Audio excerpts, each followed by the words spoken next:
Good evening. My name is David Hackoff. I'm the Executive Director of NewFest, and I am really thrilled to welcome you this evening to a conversation with the filmmakers behind Welcome to Chechnya. NewFest is New York's leading LGBTQ film and media organization. We've been around for 32 years. We're best known for our annual New York's LGBTQ Film Festival. We provide a platform for queer stories and queer storytellers, and we are so thrilled to partner with our longtime friends at HBO in support of this incredible film. I just wanted to tell you about a couple things that we have coming up. We have another event in partnership with HBO next week around the series I May Destroy You, an absolutely incredible show. If you're not watching it, you should. We're doing a panel called On Being Black and Queer, and that will be next Tuesday evening. We also have an event coming up in mid-July around the film We Are the Radical Monarchs, about a brownie troupe that is being taught how to be activists and responsible citizens, and that will be on July 15th. So for information about either of those events, you can visit www.newfest.org/events, and there's the URL right on the screen. So tonight, I was very, very fortunate to be at the premiere of this film at Sundance, and you could just feel the importance of what we were all witnessing in that theater in Utah. And I'm so thrilled that HBO will be bringing this film to a wider audience. Let's take a look at the trailer for Welcome to Chechnya.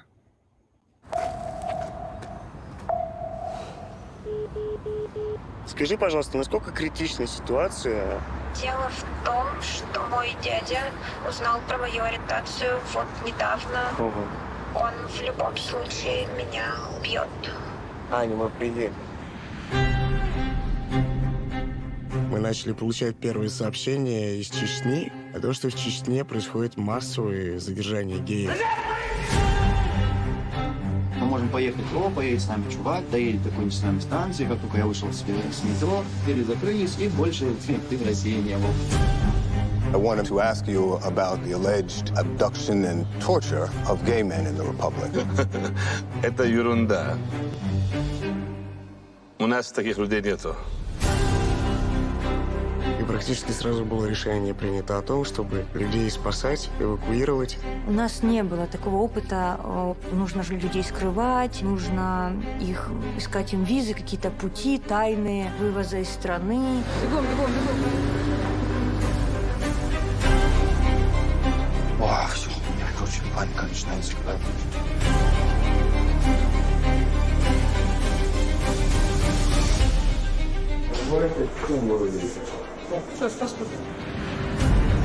Они будут искать, я это прекрасно все знаю.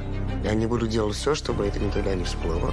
Изменить ситуацию может только человек, который прошел эти пытки и заявит об этом публично. Они будут делать всевозможные действия, чтобы заткнуть меня.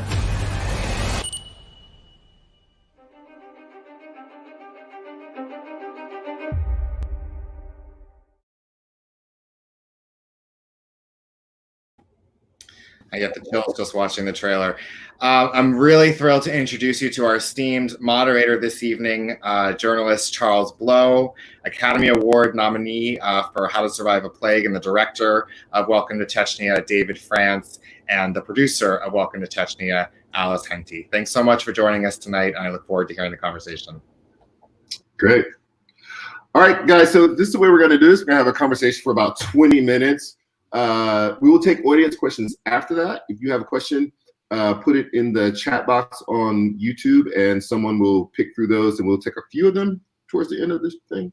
So we're just going to jump right in because we only have 20 minutes. It's an amazing movie. So guys, tell me how you got involved with this particular subject. And I want to say saga because it's a running narrative of a doc. Well, it all started in 2017, and as I'm sure you remember, that's when the Russian newspaper Novaya Gazeta broke the story about what was happening, this incredible set of horrors that were unfolding in Chechnya in the south of Russia. And the story hit headlines, left headlines. In a way, I think everybody thought the problem had somehow been once brought out into daylight, had been brought to an end. And it wasn't until I read a piece in the New Yorker in the summer of that year that I realized that it was still going on, that nothing had been done to stop it, and that in that political silence, it was left to ordinary Russian LGBT people to respond to it on their own, to like step up and try to save people's lives and try to do what they could to stem the dying there. And that's the story I wanted to tell. I wanted to tell a story on many levels: the level of exactly what's happening there, the level of what has to what the international leaders should be doing but aren't doing, and what activists were left to do on their own, which is a kind of a superhuman kind of response from people who aren't superheroes, but have nonetheless donned capes to go and do what superheroes need to do, which is to actually risk their own lives in really direct and terrifying ways and selfless ways to respond to people's dying and to try to save them. We for us, there's just a little bit of background here because it seems to be rather complicated. Tell us about Chechnya and its relationship to Russia as a LGBT issues, because this guy seems to be an acolyte of Putin. Putin seems to be turning a blind eye to the fact that it's happening, giving some sort of tacit approval to it. Russia writ large is also very homophobic under Putin. And also give us some sort of perspective of pre-purge compared to now. I mean, it seems that this homophobic sensibility was always there to some degree.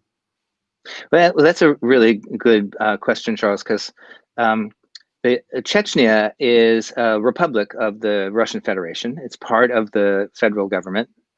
It functions as a state, more or less, in the southeast of the country. But it in practice functions with a great degree of autonomy, a kind of a quasi-autonomous region. When in the 90s and 2000s, Chechen leaders at the time tried to secede from Russia, and Putin waged a brutal series of wars against Chechnya that were ultimately quelled only when he converted Ramzan Kadyrov, now the president, and his father, who were leaders in the of the rebellion, converted them to his side, and they put down the separatist movement in a very vicious and brutal fashion. Putin feels, I think, in a way that he owes a lot of political favor to Ramzan Kadyrov for having done this, for having carried out other kind of dirty deeds on his behalf. And this is not the first thing that he's allowed Kadyrov and his henchmen to get away with. It's just the most recent, and you're right to say that it stems from a real rightward movement within Russia and directed by the Putin regime, away from LGBTQ rights. It started in 2011, 2012, as he was returning to the presidency for the first time, and he began blaming his opposition on the gay community, and said, and that there was a pro-democracy movement that took the streets then in a pretty dramatic and very promising way, and he dismissed them all as queer troublemakers, in a way that both fed and fomented the culture wars there, and also turned a large part of the electorate against LGBTQ Russians in general. It worked so well for him that he has from time to time returned to that theme. In 2013, he passed the first anti-gay law in Russian history post-Soviet Union. It's a propaganda law, it's called, which actually in practice means that anybody who speaks in favor of LGBTQ equality or even normalcy in the presence of young people are breaking the law. And now he's doing it again, actually. So instead of responding in a transformative way, a responsible way to what's happening in Chechnya, he's he is spearheading a series of constitutional amendments that are being voted on this week, and final vote on July 1st. 2 of the articles are enshrining now in the Russian constitution anti-gay tenets. But the one thing that he really wants, the one part of this constitutional amendment he really wants, is to extend his rule for another 8 or 10 years. So he's, he's attaching his political power concentration to this ever increasing anti-LGBTQ policy fomentation.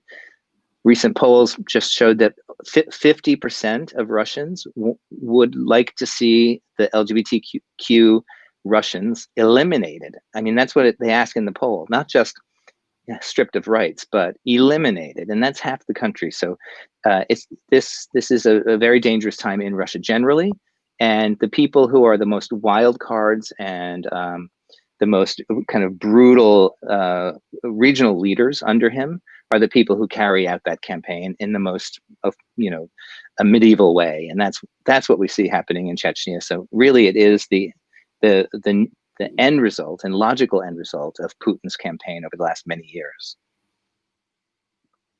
So to either of you, to kind of piggyback off of that,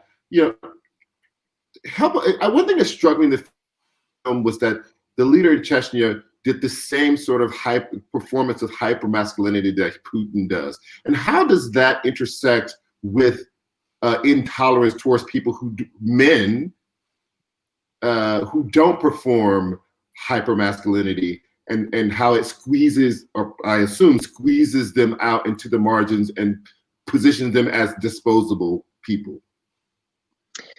My expertise is not in the psychology of such leaders, and we have seen less than hyper-masculine people carry these same crimes out. I mean, think of Hitler, for example, who was not a kind of the mantelpiece trophy of masculinity in any way. I think this is the embodiment of despotism, and despotism needs enemies, and they need kind of pure and easy targets, and this has worked, and it continues to work, and the victims of it are an endless stream of LGBTQ Russians throughout the country. And what we witnessed while we were there filming over our 2 years plus on the project, that what started in Chechnya didn't stay in Chechnya, and that it grew to other republics in the North Caucasus, and grew from there into other provinces and regions of Russia generally. So it's really a ground fire that is hard to put out as long as there's political fuel being thrown on it. Well, can you guys talk to me about that 2 years? Because I was just struck by how do you get these people to trust you not to give them up? They're running for their lives. In every scene, it feels like there's a knot in your stomach when you're watching the film. Is this person going to get caught? Is this person going to be killed? How did you get them to trust you to do this, to be with them, to have cameras on them all the time? Well, this is really something that Alice should talk about, because she, as the producer of the film, has been so on the forefront of responding to and developing a series of security protocols that we could promise the people in the film that we were going to live or die by. Mm-hmm. But when I first met everybody there, I said, do you want your story told? Do you want this exposed? And they all said yes. And then I said, can I do it with your overt participation? And they all worried about it. And what I was able to do working with Alice was find ways to be able to promise them, like truthfully, that we were going to do nothing that would allow their identities to be exposed or their locations to be exposed, and that was what Alice and the rest of the producing team were doing back in New York, was finding ways to make sure that promise could be really held up. Mm-hmm. I mean, it was a feat, I think, at the beginning, just to as David says, to to bring people on and to ensure that they could be trusted with our story. But the difficulty was, fulfilling that. We didn't want our characters to be in hoodies, and we didn't want them to be in the shadows, and we didn't want their voices to be turned into unrecognizable monsters. So we knew going in that there was various ways to do it, but we didn't really nail how to do it with the VFX and everything until we came back. But we had made that promise to everybody who allowed us to film their faces, and so consequently we couldn't have the footage ever go touch the internet. So we developed ways of encryption and like super double encryption so that drives could not be opened if they were crossing borders and they were seized. No one the person who was carrying the drive wouldn't have the password, so that couldn't be taken from them. We spent a lot of time working with one of our original funders, Birth the Doc Society, at the beginning, because they had developed this guidelines called Safe and Secure. And we talked to other people, we talked to Field of Vision and The Intercept, and we really focused very early on all the protocols that needed to be in place at various steps of the production. So filming, editing, our footage never touched, our edit suites were never online. So it was a real challenge for every single step of the production. At the opening of the film, you say that there have been digitally disguised, I think I'm using the right language here, digitally disguised. Explain what that is, because I have I was watching the entire time trying to figure out what was changed. I saw a little fuzziness every now and then, but I couldn't figure out until one of the disguises dissolved what I look like. So just explain that to us laymen. So yeah, I mean, David talks about this very well because he's been talking about it a lot lately. But the basic premise of it is basically deepfake technology, taking someone else's face and putting it into a machine learning environment, an AI environment, and mapping that face over the face of the original subject. But in order to do that, we actually recruited activists here in New York, mostly LGBT, who wanted to come forward and use their faces as a shield to protect the people who were escaping Kadyrov in the film. So that was a feat in itself to shoot all that here in the States.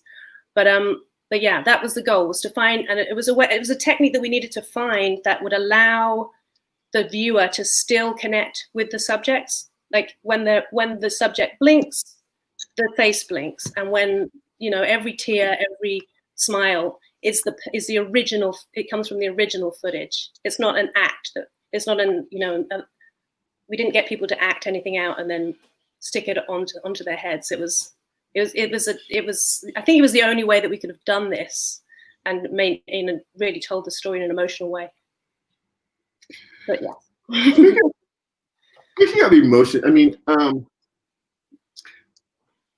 there's an to me, it evokes the Underground Railroad. That was my first idea, like spiriting people out of danger away to another country with them.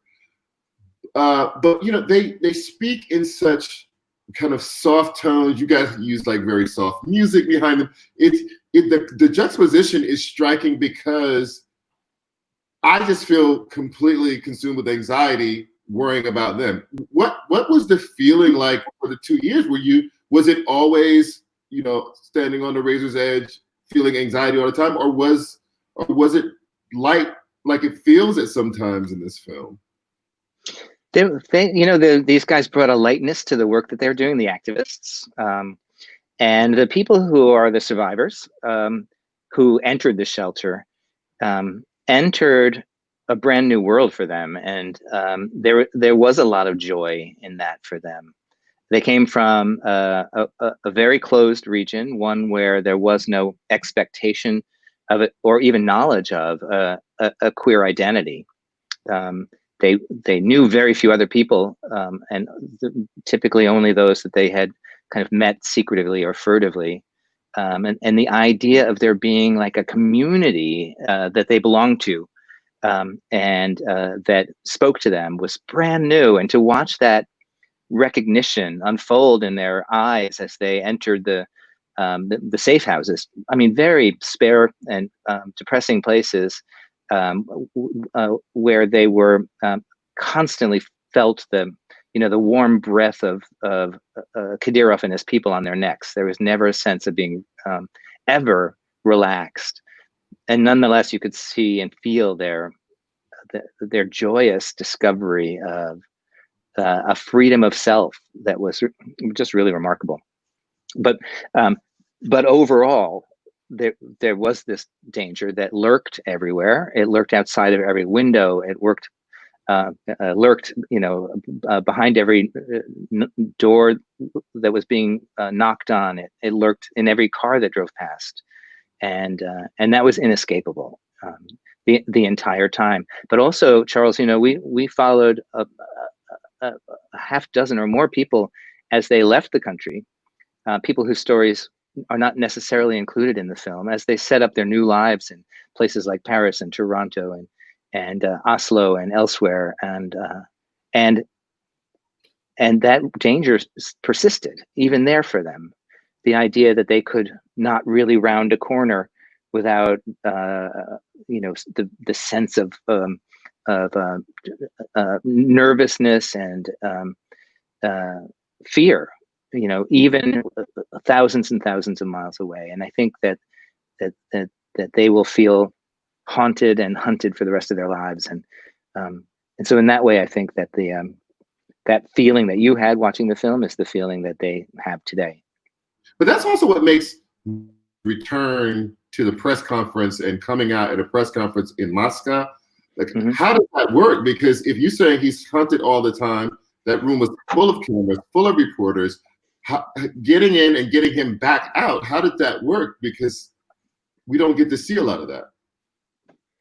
It was, it was intense. That guy, David, is Steve in the film, the security mastermind behind this entire operation, is, he has not made one mistake. And here's a guy, and as we say in the film, who came to this having been trained as a journalist, and not as an investigative journalist or like a sleuthing journalist, as a television news journalist covering the Duma.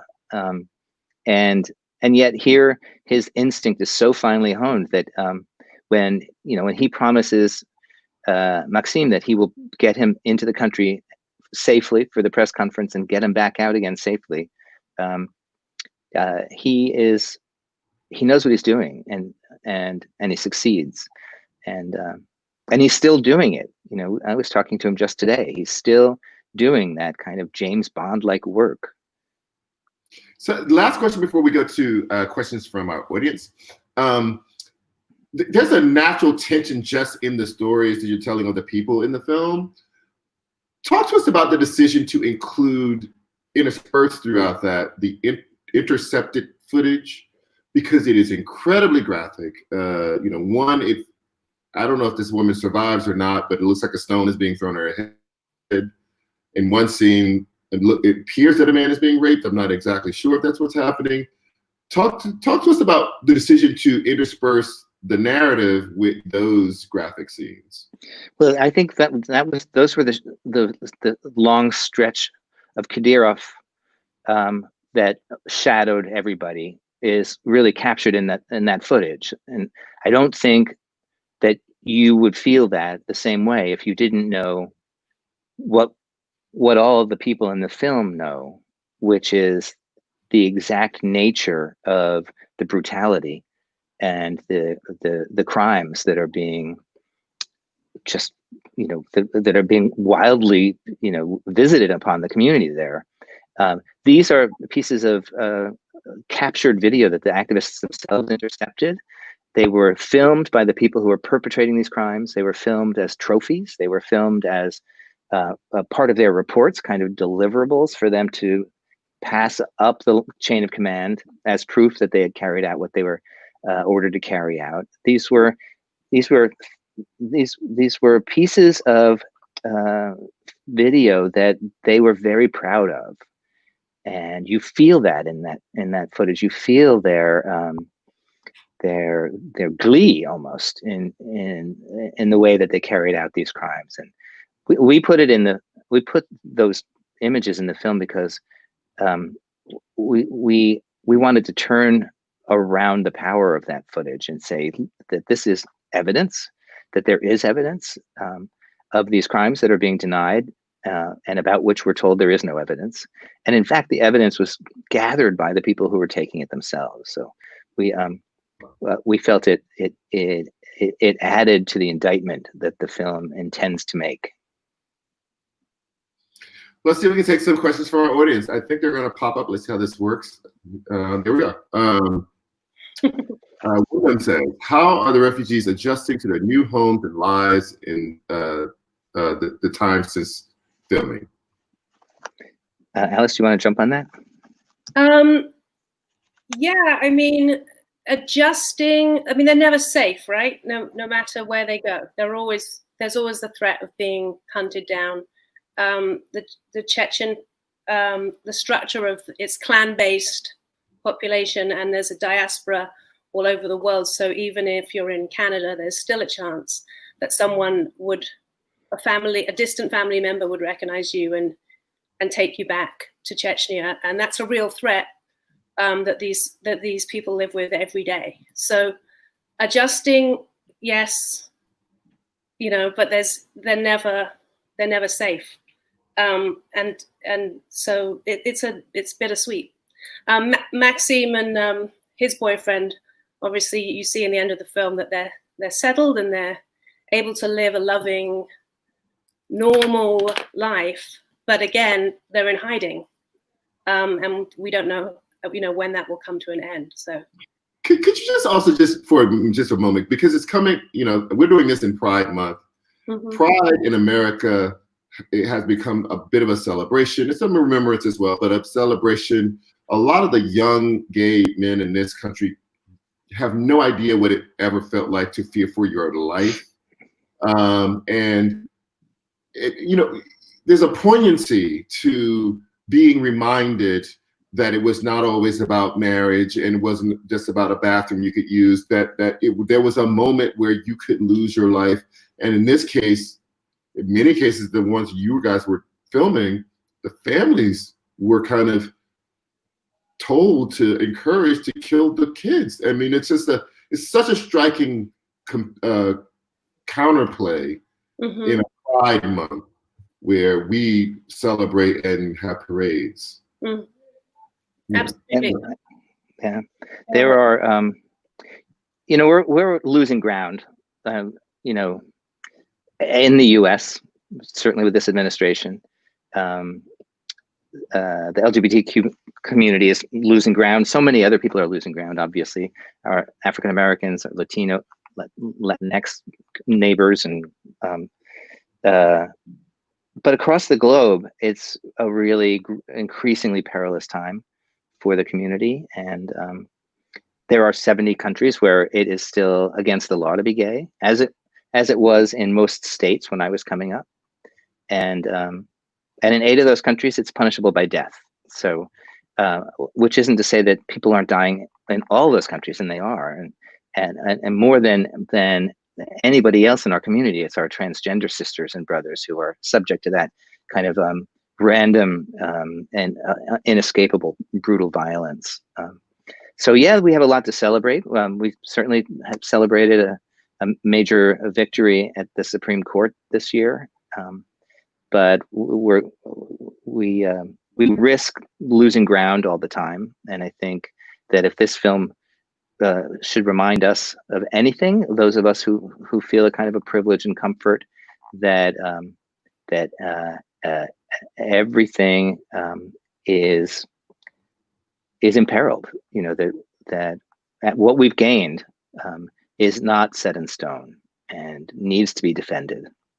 And I think that's true of all the rights that we have in America, that we have to defend them and re-examine them. And I think the movement that is taking hold in America around the movement for Black Lives is teaching us so much about what a truly just future might look like, and I think it's a very exciting moment. and one that really inspires me, and I know it has inspired the people who are in our film because we talk to them all the time about it. So yeah, it's all about, I think what we learn is that it's all about activism. It's all about being activated. It's all about being unwilling to be comfortable and unwilling to not let things slide and to stand up. And I think that's what we learned from the activists in Russia, the ability for those people who didn't need to do this to be able to put their lives literally on the line to respond to these atrocities is, tells us the best about humanity. Let's take another question. Blah blah says, how did the subjects feel about the completed film? I mean, yeah, go ahead, Alice. It's hard for them to watch, but everybody has had just 100% positive reactions, especially David and Olga and Maxime. But David and Olga really, they can see that this film needs to be out, will just enhance all the work they're doing, and needs to be told and needs to be in the limelight. And even though it's tough for them, and because they're still doing the work, it's only for them, it's a good thing that just more people will know about what's happening and know their story. Well, towards the end, I couldn't quite suss it out. Is Olga still in Moscow, or is she seeking asylum somewhere else? She's seeking asylum somewhere else. She comes to the States in the film, and she's still here in this country. Okay, great. Let's get our next question. I'm going to mess your name up, Ruchi. The film highlighted the ways in which gay women in Chechnya are at greater risk with less visibility and mobility. Can you speak about this? And if there were women who were successfully extracted?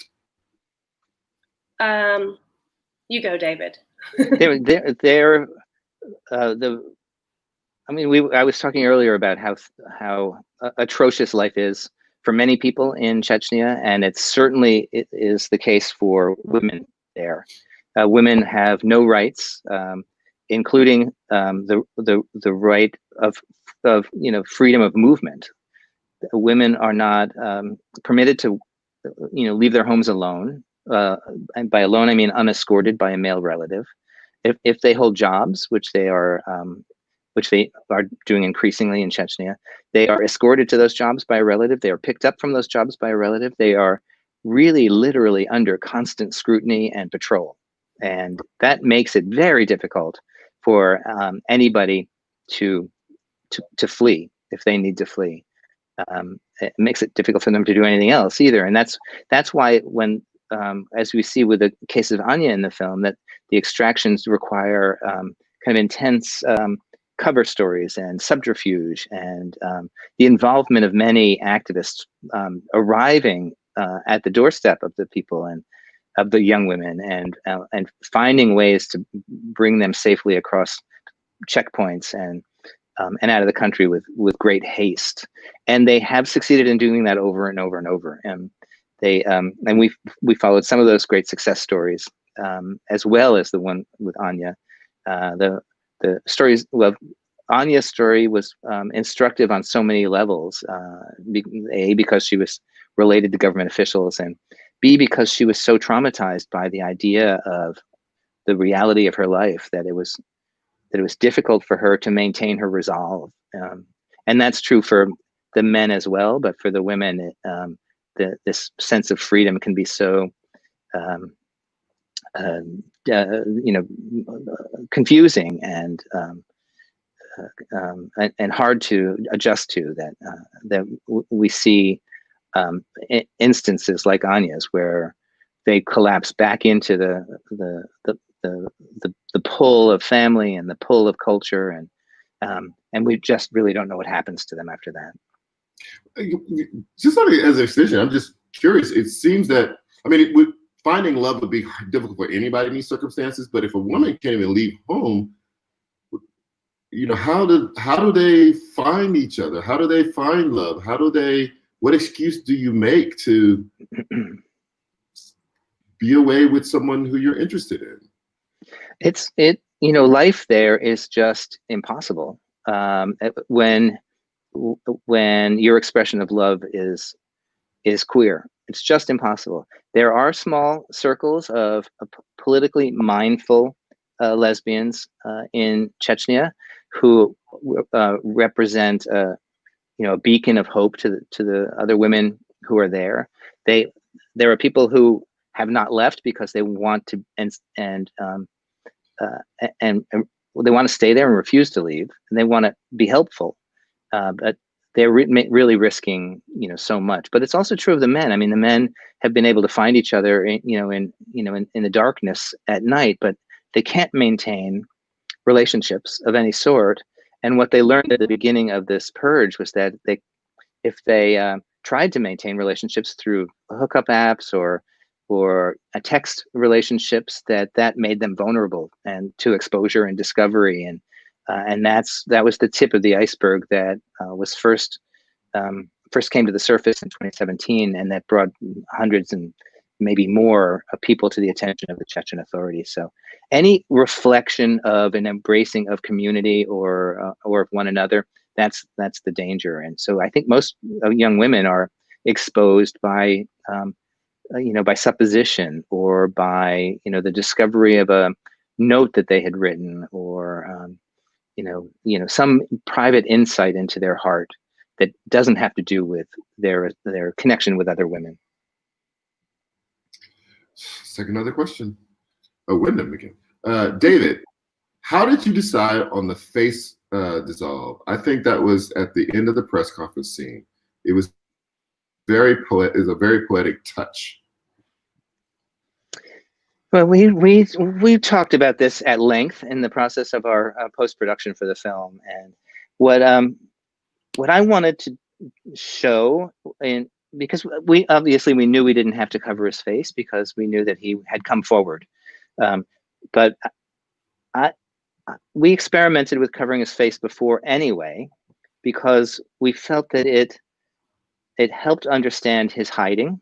It helped explain the fear that he had before coming forward, and the dissolve when he does come forward, I think underscores the true bravery of that act. The idea that he stood before that room of cameras and reclaimed his face, reclaimed his name, reclaimed his story, reclaimed his voice. That we wanted to celebrate that, and that's why we brought his facial disguise right up to that point.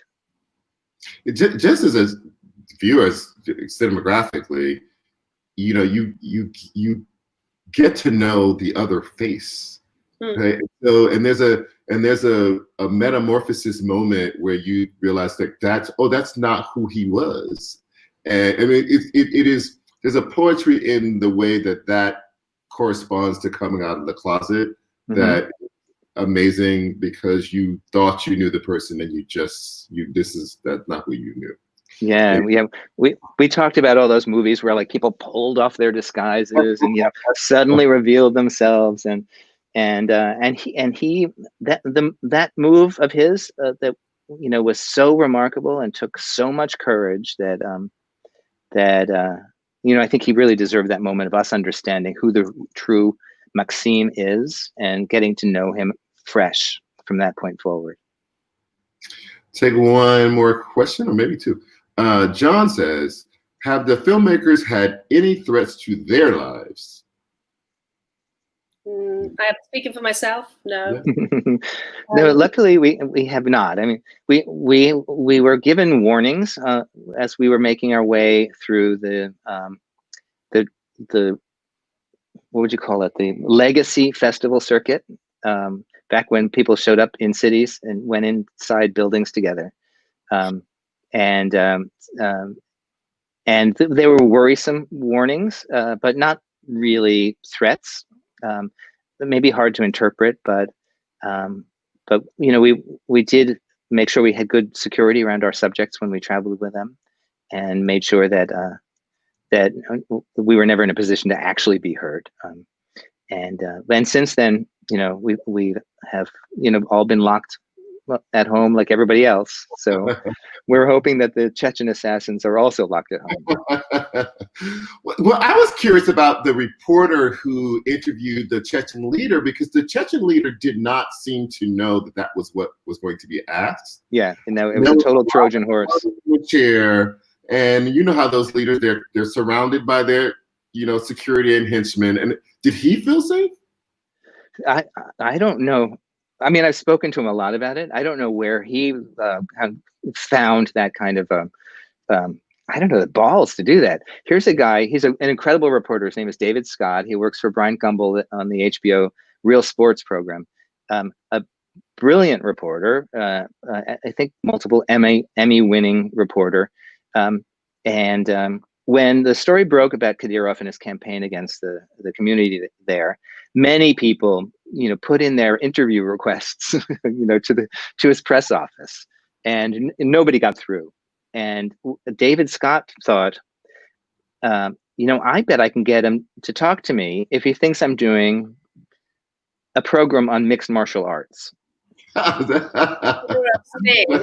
for real sports. So he sends his request in, and the guy Kadyrov loves his MMA team. His sons are on the team. He'll do anything to promote the team. It's all about kind of brutal, like bare knuckled, like warfare.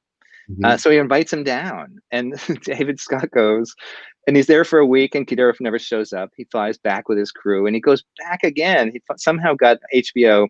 God bless HBO for bringing us here and for sending him there. Got HBO to agree to send him a second time. And Kadyrov on the third day, I think, finally showed up at the studio that they had set up at 2 a.m. in the morning. Wow. David and the crew were waiting for him all that time. And he shows up at 2 in the morning because he's going to give his, testosterone fueled interview about MMA. And then Scott just goes, what the fuck are you doing? Yeah. Delivering these dead gay bodies to their families, and why? What? I mean, he goes in 2 or 3 times. He doesn't take no for an answer. That's why I was wondering, how did you get out of that? Yeah, I know. I talked to his camera operators, and they were terrified. Yeah. But I don't think David Scott had that terror. I think he was this most incredibly steely journalist, and brought back that story and let us sample it. And I was really honored to be able to do that. All right, so I think we're going to our last question, which is from Scott. What can we do to help? Well, that's a question we get at every Q&A, and there are things you can do to help. You can go to our website, and where everything is really clearly laid out with links and all of that stuff, but you can give money to the organizations on the ground who are doing the work right now. You can talk about the film, tell everyone to watch the film. I mean, our goal and our impact campaign is really built about, not being able to deny this is happening. And we're taking that to a much higher level. But you as regular people can do everything you can to just spread the word and keep spreading the word, right? But we're planning, we've already started, but we're doing screenings at the UN, and we're doing screenings in various embassies all over the world, Russian in Moscow and other places, in the Canadian embassy. And we're screening for parliamentaries in UK and Northern Europe, with countries that have given these humanitarian visas back in 2017 and then stopped, and for countries that never have, because the whole, asylum seeking process is more screwed than it ever was with COVID, and things have slowed right down, but it's not going to get better for anybody. And so this is our goal, is just to keep this at the forefront of people's minds. I mean, I know it's distracting times, but the only way we're going to affect change is if we all keep talking about it from every level up. So that's what you can do. Keep talking about it. Thank you, everyone. I don't know how we wrap up here, but I want to thank you for letting me moderate this. I enjoyed the film. I learned a lot. And also it connected me to Pride in a very different way than just celebration. Thank you so much. Thank you, Charles, for doing this with us. Absolutely. It was a pleasure and an honor to share this virtual stage. And thank you to NewFest for hosting us, and to HBO for bringing this film before audiences starting tomorrow at 10 p.m. It was a perfect pairing for us when we found HBO, talked to them about how they could help us find an audience, and they have found this wonderful audience and with great questions. So thank you all for joining us and for sharing this conversation with us, and happy Pride. Goodbye. Goodbye.